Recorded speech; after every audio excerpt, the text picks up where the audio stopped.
And we know that our heavy armed security presence has been deployed at the whole Central Mosque in the Volta region. This follows disturbances last week when armed individuals reportedly stormed the mosque and opened fire on worshippers. The unrest is understood to stem from a long-running dispute over Imamship, with two factions contesting the leadership of the regional Muslim community. The main mosque is currently under lock and key, while some members of the community are seen preparing the residents of a leader of one of the factions to perform today's Juma prayers outdoors. And joining me now is Albert Kuzo, a colleague of mine with myjoyonline.com, who is currently at the area to tell us what's happening. Albert, the Juma prayers are over in Ho, I guess. How is the situation as we speak?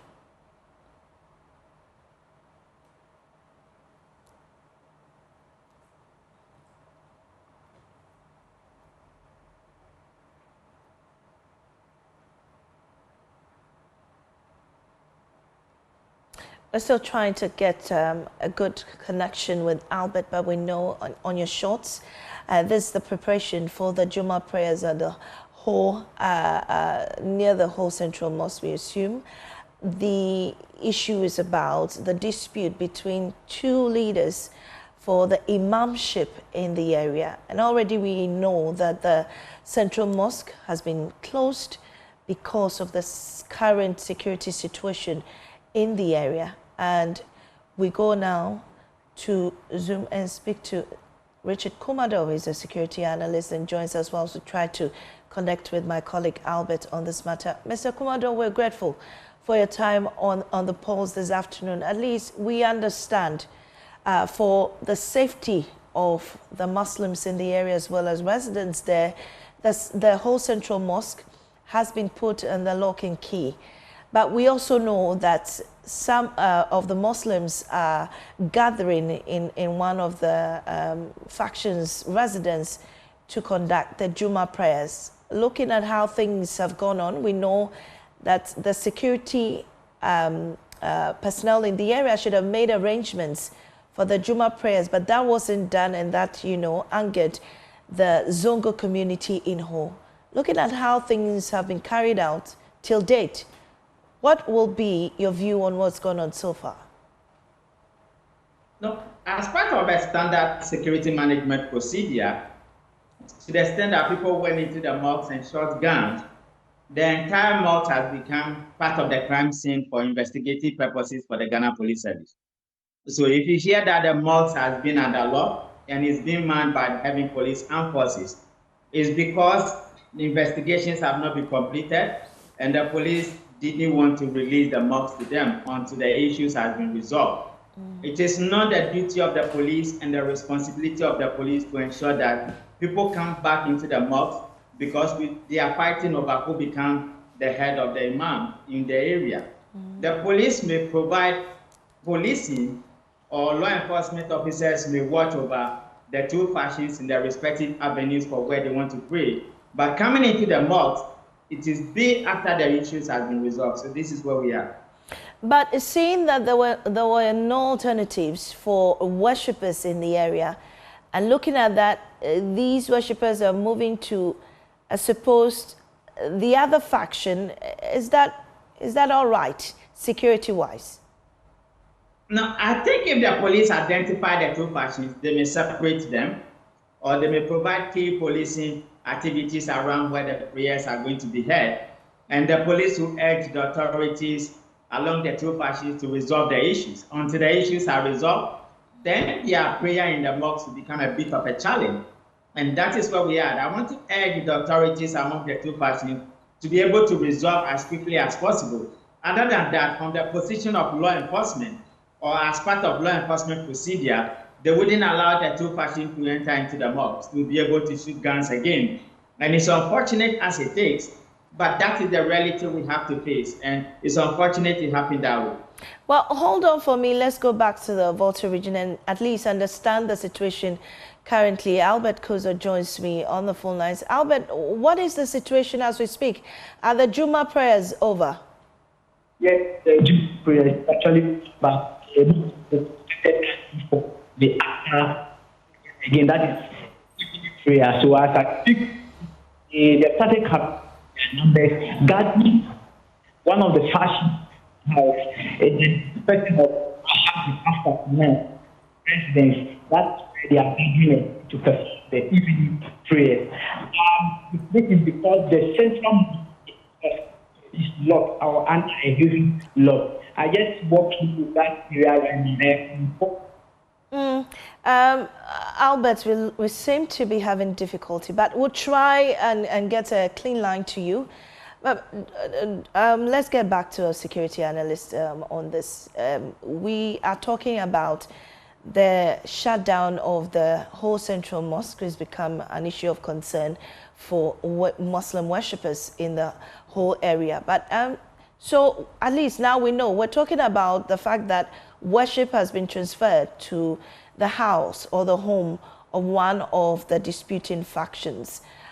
In a situation like this, we're also banging our hopes on the security in the area to ensure that it doesn't get out of hand. But looking at the situation now, what will be the right way forward, really? No, I think the shutdown will last for a period of time. Behind 2 that weeks. scenes, there will be a number of conversations among the two factions.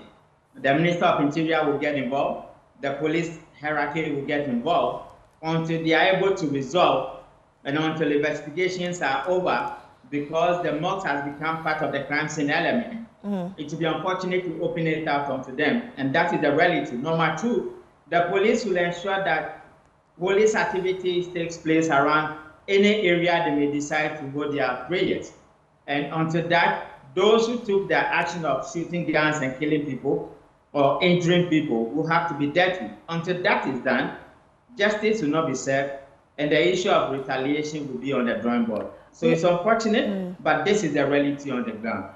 Well, we've also seen that the Zongo community statement that came out yesterday accused the regional minister of being unfair in the situation, also sounding or asking questions about prosecution of those that, you know, fired into the worshippers during that fateful day, as well as those that haven't been prosecuted yet. For a situation like this and the community seemingly not trusting the regional minister, how will this impact on how events are being run? No, I understand that inconclusive investigations can lead to some level of mistrust among law enforcement officers and the affected communities or individuals.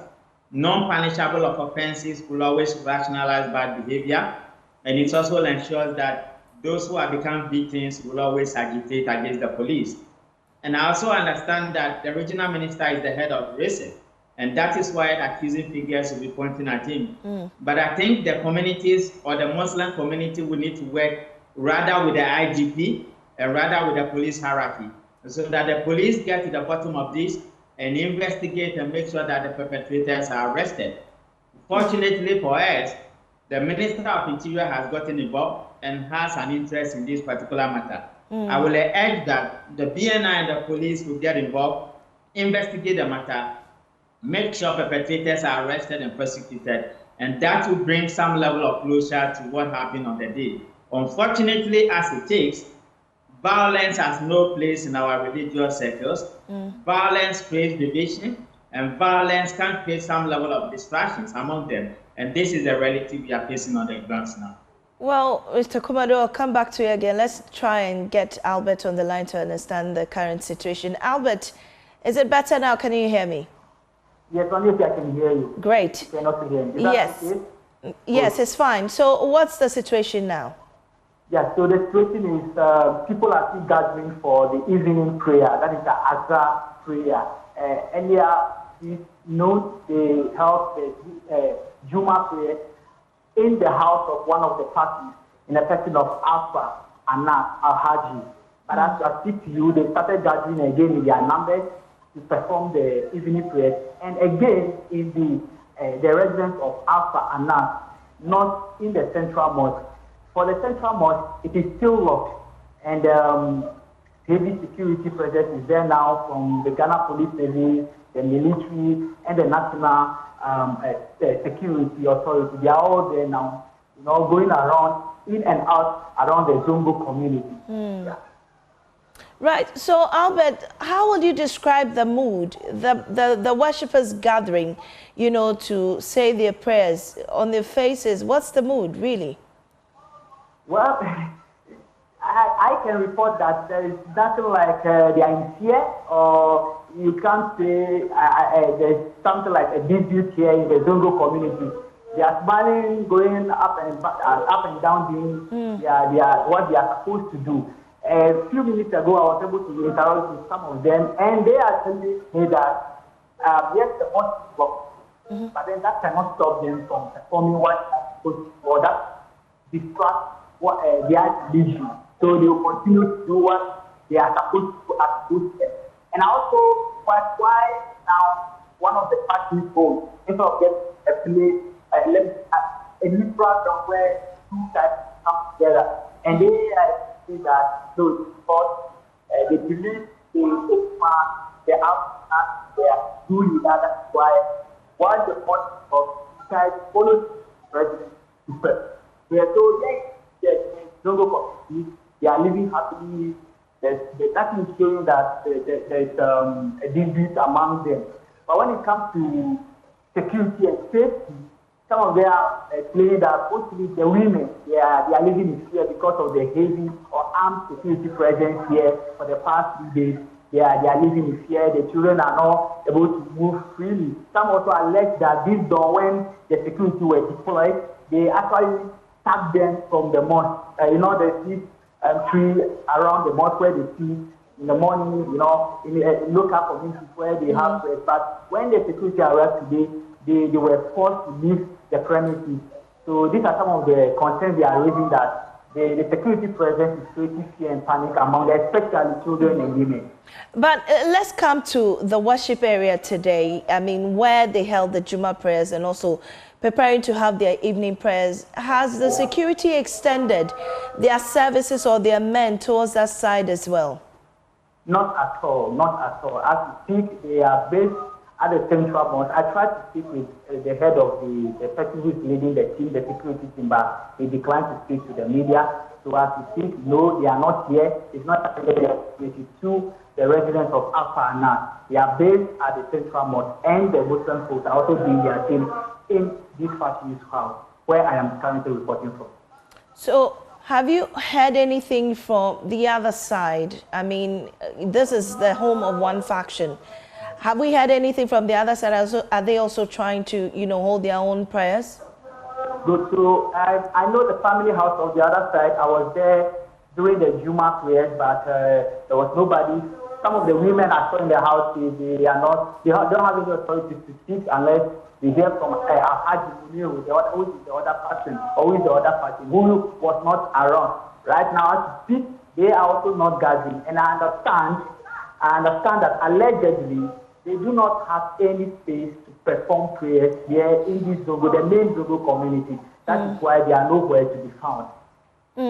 But has this tension affected the free movement of people in the area, at least moving to and fro, going about their normal activities? Exactly, especially the women, as I mentioned earlier, the women are saying that they are living in fear, women and children. For the men, they say they are okay because they can face it. But for the women and children, the life they used to live, that is moving around about freely, they cannot do that again. Because indeed, when you approach the mosque, you will see these personnel with firearms and all that.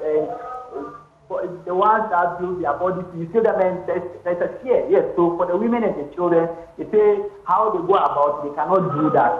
But for the men, they say they are full and they are moving up and down. But for the women and the children, they are indeed living in fear. Just before I let you off, have you picked up any information that the regional minister is around the area? Because, yesterday we received a statement from the Zongo community accusing him of being unfair. Has there been any efforts to reach out to the community, at least to explain the current situation to them? So I was here yesterday, but what I saw has to do with the RESEC, the Regional Security Council. Just that the regional minister, who is the chairman, was not part. I didn't see him. Today I was here as well, I didn't see him. But these men who are from the arrested committee are around, and as agents to speak, they are also around. Right. Thank you very much, Albert Kuzo, for that update in Ho. Let's go on Zoom now and still speak to our security analyst who has joined us on this. But let me get your initial reactions for on the report Albert just gave us. What do you make of the current situation? No, what it is that the mosque has been called up. They don't want any security breaches again. And number two, it will be important for the police to provide professional policing around the area so that nobody takes advantage of the vulnerabilities and opening up fire, killing subsequent persons. On the issue of the regional minister, I believe public engagement will be proper. And this is somebody who relates with the community so well. So we will urge him to speak to the communities and let them understand the importance of closing up the mosques and why the mosques has to be under lock for some time. But I'm also hoping that the IGP and his team will get involved, get the perpetrators arrested, let prosecution take place, and let investigations be conclusive. That is the only way to bring closure to many of the people who have been hurt, and the two factions can come to some level of peace. It's also important to let them understand that to the extent that you keep on fighting, these are some of the difficulties that's going to come your way. So it's better you live together and pray together and have community engagement among yourself. And until you're able to do that, then the state will be forced to come in. And once the state comes in, this is one of the reactions of the state, and you may not be comfortable with that. Well, the bane of the issue is about secession, the leadership at loggerheads, because all of them want to occupy that position of imam in the region. What will be the proper way out, or a secession plan that will be devoid of, you know, bickering, fights, or even misunderstanding? This is a religious matter. They have a standard procedure for appointing who become imam, and they have a standard procedure for succession. If you liken it onto chieftaincy, I have always believed, and I always had a personal view, that two persons cannot be chiefs at the same time. In one community, it's either one is lying and one is telling the truth. If we liken it to what is happening, it means that two persons cannot be imam at the same time. Whatever be the case, let the chief imam comes involved, and let the Ahmadiyya Muslims come involved, and whatever be the issue, the Muslims community in Ghana have a way of resolving their issues. And they need to resolve it in a manner that do not degenerate into chaos. Once you do that, the law enforcement presence will come in, and they may not take side, they will enforce the laws, and that will come with high levels of discomfort, just like what we are witnessing. Well, it's not the first time that the chief imam has intervened in the situation. I mean, until this incident that's brought all of us here, the chief imam's personal assistant told us that they've mediated between these same parties, but have refused to implement the advice that they gave them. Is it time that they adopted other ways of doing things except to toe the line of religion? Definitely, yes. It can be, once you create a public safety issue, the state will come in. And once the state comes in, the state has the power and a responsibility to possess the place. It means that they are not going to have access to the mosque. And whenever they set up a mosque, if the same issues prevail, the state will keep on taking responsibility and acting. But to the extent that it's a religious issue, some other people will want to go to court and tax it at the law court. Would that resolve the issue? Yes or no? Will it bring lasting peace to the place? Yes or no? They will need to tread cautiously. But the point I'm making is that if they cannot resolve their issues and if they donate into public chaos, the state has a responsibility and the duty to ensure that life and properties are preserved. And those who flout the Public Order Act will be prosecuted. So that is what we are. Would it be extreme to take out of the region the issue of original chief imam? You know, take away the position, or at least ensure that that doesn't even happen at all, to cool tempers? From where you and I come from, in the city of Ho, we should not be talking about Muslims and Christians fighting over who is a chief pastor, who is a chief imam. It should be over who is the Awomepia or who is the Shriner.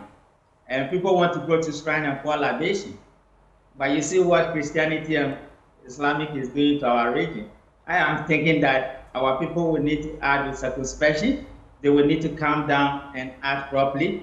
They should love themselves and know that religion brings people together. Other than that, the Shriners will be looking at us and they'll be saying that, look at what our children are doing. They should come to the shrine and pour libation.